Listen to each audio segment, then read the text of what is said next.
nanoscale weather machines, some barely visible to the human eye. Keeping track of troops in Iraq, the military is already using some type of GPS on some soldiers, but what more can be done? CNN's Brian Todd takes a look in this week's Tech Effect.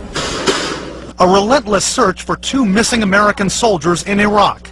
Could tracking devices placed on their bodies have helped to find them faster? That kind of technology does exist. Obviously, it's not down to fine microchips at this point, but it does exist and is used in this theater by certain forces when they're conducting the specialized type missions. Even without definitive proof, cloud seeding continues to be practiced in over 34 countries worldwide. But silver iodide and dry ice nuclei are Stone Age technologies compared to today's higher-tech particle payloads. The most amazing of these belong to a family of weather mod devices that are so small you might not see one, even if it was floating in your eye. Ranging from the ultra-tiny to the nearly invisible, these are the revolutionary micro-machines that will be the workhorses of any world weather control system. They're MEMS, micro-electromechanical sensors. There are approximately 2,000 weather balloons launched globally, worldwide, every day. Those balloons play a huge role in helping us predict and potentially control our weather. But what if we could launch 10,000 weather balloons a day, or 10 million? That's exactly the theory behind GEMS. GEMS are global environmental MEMS sensors, a concept that we have come up with that deals with a massive wireless network of airborne probes. The idea is to release 10,000 or more of these dust-sized probes every day from airplanes, stratospheric platforms, or satellites.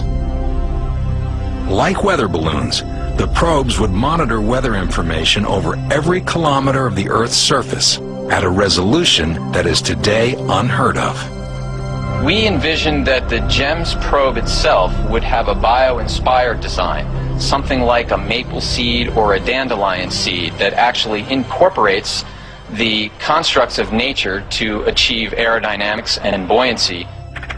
With an ongoing stream of millions of measurements, the accuracy of our picture of the atmosphere could improve 1,000 times over.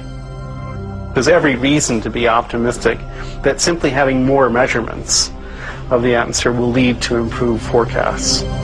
It's also possible that the GEMS themselves could be made to play an active role in cloud dynamics. In effect, cloud seeding with 1 million microscopic computers. We could potentially use these very small devices either as cloud condensation nuclei to seed clouds the way that current weather modification is done, or potentially something even more futuristic would be to actually have the devices be active, where they could introduce some perturbation into parts of the atmosphere to actually modify the weather. But if GEMS are heavier than air, what will happen when these millions of probes finally fall to Earth? When the GEMS probes land on the surface, either in the water or on the land, they would continue potentially to provide surface observations. But what about the ones that end up on your picnic table or in your hair?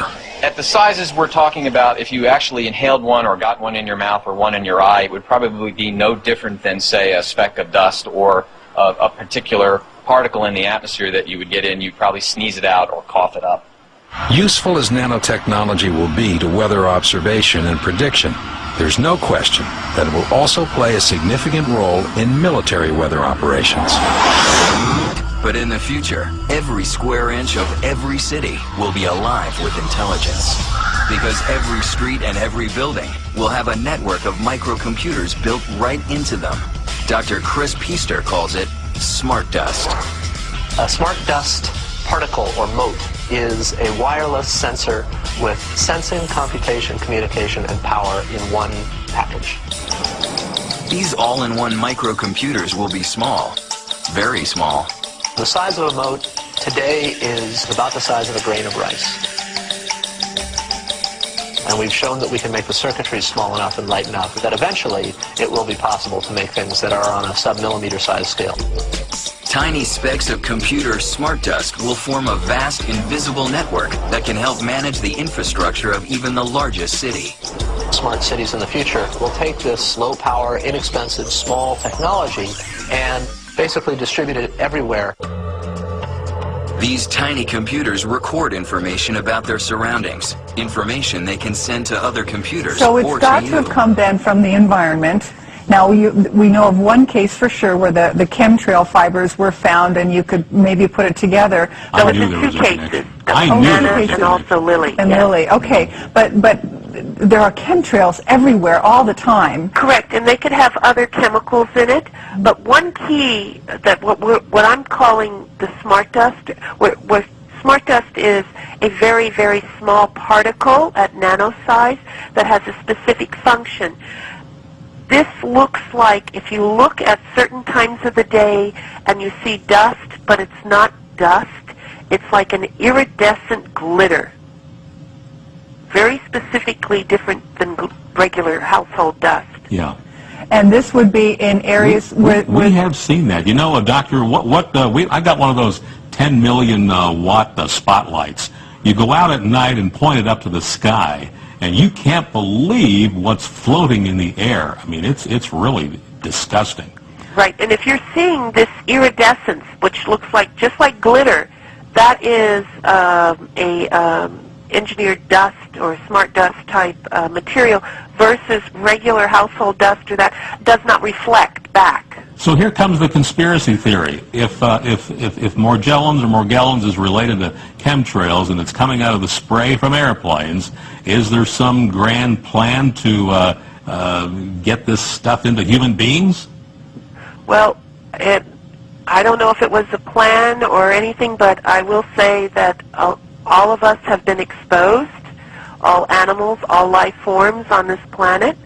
It's just a matter of what our genetic makeup is, what we have been chemically poisoned with as an industry, meaning working in industry versus living in certain polluted areas, that is allowing this to manifest more rapidly in individuals than ourselves.